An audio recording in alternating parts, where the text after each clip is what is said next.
Hello, welcome to Veritas. I'm your host, Adam Colazetti, and I'm here to guide you on a meditative adventure like no other. Join me and lose yourself in your imagination as we travel the outer reaches of the cosmos, quest for powerful talismans, and explore the inner realm of your subconscious. What might you find along the way? But be warned, fair traveler, this path is not for the faint of heart. On this path, of one thing I am certain, dragons be here. Are you ready?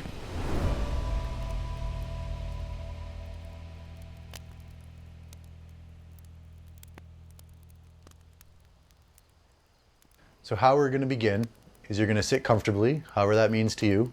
Could be legs crossed, could be sitting in a chair, whatever it is, sit somewhere comfortably that you feel relaxed and comfortable. And you're going to close your eyes and you're going to take 3 deep breaths. Deep breath in, count to 4. Deep breath out, count to 4. And each time you exhale, you're going to try and relax your body a little bit further. So you're going to inhale, pause, exhale. Pause. So as you're doing this and you're relaxing, it's in those pauses between breaths where we're going to go. That is where your creativity meets your imagination, meets your subconscious. So let's see what awaits you in the spaces between breaths. Your vision blurs as you step through the portal and you find yourself somewhere familiar. Great pillars are placed in a circle. You have returned to the sacred row. The compass device is clutched tightly in your hand. It occurs to you that this device is much more than it seems. Your eyes are blinded by the sudden light, but there's something here you need to see. One of the pillars is glowing bright white. The light is intense and obscures almost everything else. It's like a door is open. A silhouette begins to take shape. The recognizable cadence of something walking ever closer builds to an almost unbearable anticipation. Shapes of light and shadow slowly coalesce into the terrible silhouette of the great lion. The great beast steps beyond the portal and still its features are dark. It is as if the shadow moves with it, refusing to part. The crunch of gravel under its great paws makes your knees go weak. The lion jumps atop the table at the center of the circle as it makes its way to you. Its movements are graceful and poised, yet unconcerned. It is coming for you and you alone, and no force in the universe will stand in its way. Your knees give way to the fear and you fall to your hands and knees just as the great beast reaches you. Its hot breath kisses the back of your neck. Slowly you raise your head. The whiskers around its mouth are evident, as are the gleam of its eyes. Fear as you've never known grips you and tears flow down your cheeks. You were made for this. And so it is that you look up and meet the gaze of the lion. And in that place where fear is embraced, you stand up. Somewhere a raven caws, and far beyond your gaze, a great stag is silhouetted against the moonlight for just a moment, and then it is gone. The lion's breath is hot and its whiskers are sharp. Your knees shake as you stand, and the battle for your future begins. Sometimes things happen so fast you're not even sure what has happened until your brain has a moment to play it all back to you. The roar of the lion is so fierce you'd swear that the universe around you actually folded before you found yourself airborne.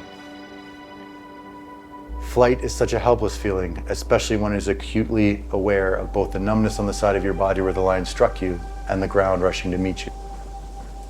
You hit hard and skid across the slate and gravel, but there is no time and your feet are already moving. The thud of the lion's paws drives you forward. It is coming and there's nothing you can do to stop it. Luckily, it is in no hurry. You risk a look over your shoulder and are shocked to see nothing. Then the lion lands in front of you, its effortless grace turning its muscled body lightning fast. And then it speaks. You think you're ready? Its voice is deep and commanding, seemingly from everywhere at once. To your credit, you meet its fiery gaze. Its eyes are the intensity of those used to being obeyed. These are the eyes of a king. Its nose twitches and suddenly the ground beneath you is no longer solid. The slate melts away and you are falling. The lion grows smaller and smaller until it is nothing but memory. You fall through blackness, sinking deeper and deeper. Just as you begin to panic, there is light. It is a ship with sails of green light glowing like the aurora borealis, but it has gone so fast you're not sure if you've imagined it. Then the voice. What do you see? The voice beckons. There is cold and you are submersed in frigid water. Your arms and legs flail frantically as you scream, but there is no sound. Only the cold reality of air bubbles rising to the surface. The world begins to go black. But then another voice, this one the kind embrace of a protector. Not yet. And suddenly you find yourself in the embrace of a great bear as you are pulled from the watery depths. Its fur is warm and you cling to it desperately. Look, it says. And you open your eyes and see the water part and melt away. You are once again standing on solid ground, this time in a jungle. There is all matter of life around you. The foliage is green and the air is alive with birdsong. You spin around, but the bear is gone. A silent protector returned to its watchful perch. A branch cracks and a lion appears. The light of the jungle bends away from its presence, leaving a tunnel of mystery and dark behind it. Its eyes are like fire. You turn and run through the trees, not caring that the branches tear at your clothes and scrape your skin. Bursting from the trees, you skid to a stop, kicking pebbles and dirt off the edge of the cliff you find yourself standing on. A great waterfall roars to your right, and the mist wets your face. A rainbow glistens in the sun. You have the strangest sense of deja vu, but then the lion bursts from the jungle and your small form does nothing to stop the both of you from tumbling over the edge. Through the water and mist you fall, only to land on dusty red ground. The waterfall is gone. Whatever world that was, it is a memory. Gravel sticks to your cheek. You sit up and wipe your face. The sun is hot here and red dust streaks across your face like war paint. The ruins of a temple await in the distance. The lion is gone. Limping as best you can, you painstakingly make your way towards the temple, if only because it is the only thing left for you to do. As you climb the great steps, you once again have the strangest feeling, like you've been here before. Do you see? The lion's great voice booms from within the temple. 3 great pillars stand with a 4th crumbled in an ancient heap of rubble. Ruins are etched into the surface. Your eyes are teary with exhaustion. What do you want? You cry. What do you want from me? The last bit comes out more as a whimper than anything else. The lion simply roars a challenge and stalks forward. Boulders and rubble explode out of its way with a simple swat of its great paw. Fire builds around it that consumes the air around it. The heat is intense, and yet still the lion comes. With a cry, you let go of all that you've held true for just a moment, and you feel something. You feel the fire. Not just the heat, but the primal fury of it. And the lion, you see it as a gaping maw of power and energy. Great forks of electricity shooting forth, creating and destroying. No, your voice sounds different this time. It is a command. It is the voice of a lion. The air around you gathers and a great wind rushes in. The fire is caught in a great whirlwind of energy that throws boulders and ruins alike. The lion watches unaffected and yet all-knowing. There is an explosion of hot white energy, then there is silence. You find yourself cold. You are face down again, this time on ice. It is blacker than black, and yet your own reflection stares back at you. It is then that you realize the ice is a mirror, and above you the black of the universe, lit with 1 trillion stars, stares down at you. The lion stands waiting. It too reflects in the ice, giving it a strange duality, and for a moment you wonder which is real, the reflection or the being itself. Your breath heaves in and out, creating a fog in the cold. It is quite beautiful. Beyond your breath and beyond the lion, there's a crystal pyramid bursting with a kaleidoscope of color. Do you see? The lion leaps. Its giant form is dwarfed only by the greatness of the universe behind it. So much potential, so much magic. And it is there that you see. You see the worlds that came before, worlds created and conquered. You see earth, water, air, and fire, and you see them woven together in the fabric of reality itself. And so the lion, a spirit of such magnanimous ferocity that the universe bends beneath its desire, yet here you are. In a single movement, you dash forward as the lion comes down and catch it by the throat, your body suddenly equal to the great beast in size. With one arm, you hold the beast out and stare into its eyes. It does not struggle, and you suddenly realize you know its name. Your name is Courage. And there in those eyes, you see the power of life itself, the power of creation and destruction that are one and the same. And there, no longer do you see fire but moonlight, the mystery of possibility carried by a single raven, its wings outstretched and beating ever so slowly. Now those eyes pull you deeper still, and for a moment you swear it was not a raven, but a great dragon. Slowly you are pulled into a world of magic, a dream within a dream. And so you find yourself back where it started, at the sacred row. 13 portals blaze alight, they are all lit. A river of interconnected grooves glows with the magic of creation at the nexus of it. All 1,000 black feathers floating gently to the altar. They blur and coalesce. It is hard to keep track. With one glance there are hundreds, with another there is only one.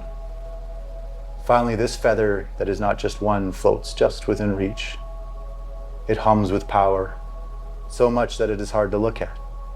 You reach your hand out slowly, shaking. In this moment, you and the lion are one and the same, the soul of a king. Your fingers stop just before you grasp it. You could take all this power and explore countless worlds. You could rest satisfied in your own magnificence, bending reality to your will as you please, a king of reality itself. Or your gaze drifts beyond to the open portals, worlds full of hopes and dreams, worlds full of people, so many ideas, so much potential. What would the world look like if everyone had this power? What then? You glance at the feather, at your hands. To change your world, know your power. But to change the world, beyond the sacred row, a stag stands motionless, backlit by moonlight for just a moment. And then you know, really, there is no choice.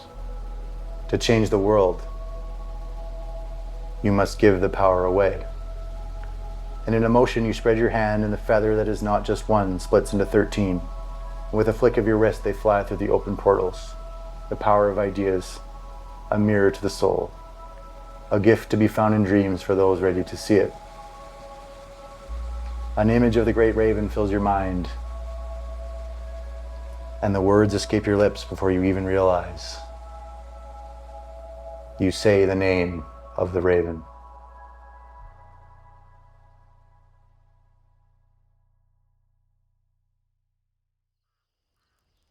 Hello and welcome to Veritas. We're here to talk about truth. Whose truth? Well, hopefully your truth. If you haven't caught the previous 3 episodes of this series, definitely go check it out. See what's going on with the ravens and the feathers and the lions and all that kind of stuff. But we're here to talk about the finale, episode 4, and I have with me Victoria Givlin. Victoria, thanks for coming on the show. Thanks for having me. How was the whole experience for you, first of all? Fun. I love the journey. I love that spiritual learning. You know, there's the peaks and the valleys. You're like, this is fun. What's going on? I think I've got it. No, I don't. So awesome. It's great. Okay, very cool. Well, the final episode, maybe a little heavier than some of the others, but before we get into it, why don't we draw a card and see? Sure. Last time we had the snake, if you didn't miss it. Nick. We had the wolf and we had the boar. So what's going to come this time? What's going to come this time? Ooh, the hind. This is actually a really important card. I know that. But I will look it up just to be, here we go. Subtlety, gracefulness, and femininity. Whether you're male or female, opening to the qualities of the hind will enable you to achieve a greater degree of sophistication, subtlety, and elegance in the best possible sense of this term. There you go. The white hind calls us to look to the other world and invite us to look beyond the material towards the heart of things, towards the realm of causes rather than effects. There you go. Poised in moonlight, the hind invites us to begin an exploration of the other world. Wow, there you go. Right? Why not? Why not? We did talk a lot about moonlight and all that kind of stuff. Okay, so last episode had a bit of an epiphany, sort of came into your own, or at least accepted your future or your destiny in some fashion. And then, of course, you return to the Sacred Row, which is the series of portals and all this kind of stuff. And then comes the lion. So you like lions, you're a Leo. How'd you feel about the lion coming back? I appreciate the lion come back. Always like that. Yeah, and in the tarot cards, the lion is a moment a serious moment in your life where it's like a Hercules sort of photo where in Hercules, they're fighting the lion. In the tarot card, it's a woman like caressing a lion. And it's all about strength and bravery and courage and learning to harness that and harness the inner lion within yourself. So I really liked how that story went. Okay, cool. Yep. Because the lion kind of beats you up a little bit, right? Oh, Just like yep. pushing you a little bit. Yep. Like, come on, like Yep. more, right? Yep. It's at the edge of your limits that you find, and the edge of your comfort zone, you find that growth. And that only happens with courage, Right. with strength to do that. Yeah. Yep. So there you go. You probably liked the name of the lion, Absolutely. right? Yep. Yeah. Courage the Cowardly Lion, right? Right? Yep. Yeah, Wizard of Oz, of course. Yes. And if you've watched some of the other episodes as you kind of transported between worlds and like the kind of red of Mars and the icy waters of Pluto and all that kind of stuff, we went to some familiar spaces from other stories there as we kind of snapped around. But then you kind of grow and then you catch the lion, right? And you kind of meet it where it's at. And then of course you stare into its eyes and then back to the ravens and the feathers and the mystery and all that. So how'd you feel going back to the ravens at the end? I love the raven too, because I think the raven is like that symbolism of wisdom and guidance and interior, like knowledge that you know intuitively, or that whatever your belief might be is giving to you, because the stag looked back and respected the raven and would go where it was supposed to go. So similar sorts of things. The raven is the communication between other worlds, and I believe animals are in general, but the raven's definitely known for that. So it's nice to see. It's always there. I love it. And you're kind of earned the gift of this kind of feather that's not a feather, right? You're kind of given the ultimate power at the end of something of that nature. But you have this epiphany that you could keep it all to yourself, or you could give it away to the world for it to use for however they saw. Did that resonate with you and something in your own life that comes up or similarity? Yeah, I mean, it's similar to if you've got one feather. I picked up a feather actually the other day while I was going on a walk with my dog, and because they're little symbolism spots. If you're looking at them, might sound crazy, and that's okay. I believe they are. But the idea of giving it to others is super important, because one feather will never lift off the bird. But if you have a feather and I have a feather and you have a feather and we all come together, then we can fly to unimaginable heights together. Otherwise, I'm just kind of stuck on the ground and I'm forgotten by myself. So Right? it's that collective consciousness and togetherness that comes from strength and unity that lets you fly high. Right? And back to that idea of connection, which was really the epiphany from the last episode, right? So you could keep it and be all powerful and give it away, and maybe on the surface that feels like you're losing something, but you're actually not, right? And then, of course, the finale, you finally realize and understand the name of the raven. But what name came up for you? Intuition. Yeah? I like that. Cool. Yeah, it's that inner guidance that I've kind of talked about before that's hard to logically talk about, but it's that sixth sense that it's not in your head, it's in your gut and in your heart. You just, if you feel like you're called to do something and you can't logically respond, but you just, every time I've listened to that, I have been rewarded. And every time I've ignored it, it's been a mistake. Okay. Right? And the universe comes along and slaps you beside the head and says, Yeah, or it's just it didn't have to be that way if you just listened. So I'm like, I got the easy way or the hard way. yeah. So whether that's spirit guides, ancestors, loved ones, deities, Odin, whomever that might be for you, or all of them, really, just leaning into that, knowing that it's real. Okay. Very cool. Well, if you're watching, think about what name came up for you. And actually, I'll be honest, when I originally wrote the story, I wrote the name of what I thought it was, but then I took it out because I thought it'd be more interesting. right? What did you Pretty think? good. Well, I don't want to say because then I'll skew the answer. Maybe I'll tell you after off camera. Okay. But yeah, if you really want to know the name, comment below and I'll tell you. At least what it was to me. There you go. So anyway, hope you enjoyed contemplating the Raven and courage and wisdom and all that. And yeah, we'll see you next time. Join me each week as a new chapter unfolds. What worlds will we explore next? What gods and monsters will we find? What part of yourself will awaken? Only one way to find out.